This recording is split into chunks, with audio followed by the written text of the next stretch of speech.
లో నల్లగొండ జిల్లా వ్యాప్తంగా తహసీల్దార్ కార్యాలయాల ముందు చాలా పెద్ద ఎత్తున ధర్నా కార్యక్రమం నిర్వహించడం జరుగుతున్నది. గత నెల రోజులుగా మొత్తం జిల్లా వ్యాప్తంగా అన్ని గ్రామాల్లో స్థానిక సమస్యలపైన సర్వే చేయడం జరిగింది. దీంట్లో ముఖ్యంగా గ్రామాలకు సంబంధించినటువంటి సర్వేలో చాలా అన్యాయమైనటువంటి విషయం ఏమిటంటే పెన్షన్లు గత 5 సంవత్సరాలుగా పెన్షన్లు అనేటువంటి కొత్తవి మంజూరు లేదు. చనిపోయిన వాళ్ళ పెన్షన్ బ్రేక్ చేశారు, కానీ భర్త చనిపోయినటువంటి ఒక స్త్రీకి పెన్షన్ 4 సంవత్సరాలుగా ఇవ్వడం లేదు, వృద్ధులకు కూడా పెన్షన్లు ఇవ్వడం లేదు. కాబట్టి ఇది ప్రభుత్వాన్ని సూటిగా ప్రశ్నిస్తున్నాం. చనిపోయిన వాళ్ళు తొలగిపోయినప్పుడు కొత్త వాళ్ళకి ఎందుకు ఇయ్యారని అడుగుతాను. అదే రకంగా పెన్షన్లే కాదు, ఈరోజు గ్రామాలలో సమస్యలు కూడా తిష్టవేశాయి. ప్రభుత్వ అధికారులు చేతులెత్తేశారు.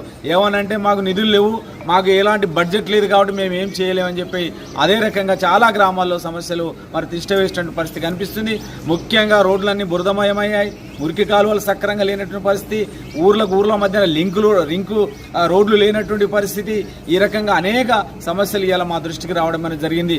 అదొకటే కాదు, ఈ నాంపల్లి మండలంలో లక్ష్మణాపురం సంబంధించినటువంటి ప్రాజెక్టు విషయంలో ఎందుకు ఈ ప్రభుత్వం ప్రాజెక్టును సంపూర్ణంగా పూర్తి చేయదు, ప్రాజెక్టును పూర్తి చేయడం లేదు, నిర్వాసితులకు డబ్బులు ఇవ్వడం లేదు. వాళ్ళు తిరిగి చెప్పులు అరిగిపోతున్నాయి తప్ప నిర్వాసితులకు R&R ప్యాకేజు ద్వారా డబ్బులు ఇచ్చి ఆదుకునేటువంటి పరిస్థితి కనిపించడం లేదు.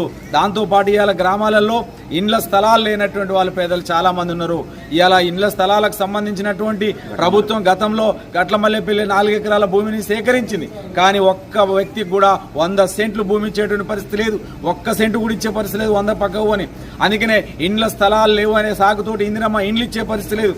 కాబట్టి ప్రభుత్వం బేషరతుగా అర్హత ఉన్న ప్రతి ఒక్కరికి ఇండ్ల స్థలాలు ఇవ్వాలని చెప్పి ఇలా సిపిఎం పార్టీ డిమాండ్ చేస్తా ఉన్నది. అదొకటే కాదు, ఈరోజు సంక్షేమ పథకాలన్నీ కూడా మూలకేశారు. ఈ గత 2 సంవత్సరాలుగా ఒక్క సంక్షేమ పథకం కూడా ఈ జిల్లాలో అమలు కావడం లేదు. అది ఎస్సీ కార్పొరేషన్ కానీ, బీసీ కార్పొరేషన్ కానీ, ఎస్టీ కార్పొరేషన్ కానీ, మైనారిటీ కానీ ఎక్కడ కూడా ప్రజలకు సెంటు లోన్ ఇచ్చినటువంటి పరిస్థితి మాత్రం ఎక్కడ కనిపించలేదు.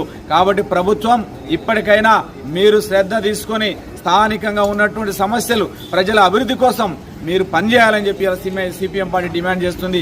లేని పక్షంలో రేపు రాబోయేటువంటి స్థానిక సంస్థల ఎన్నికల్లో ప్రజలందరూ గుణపాఠం చెప్తారు.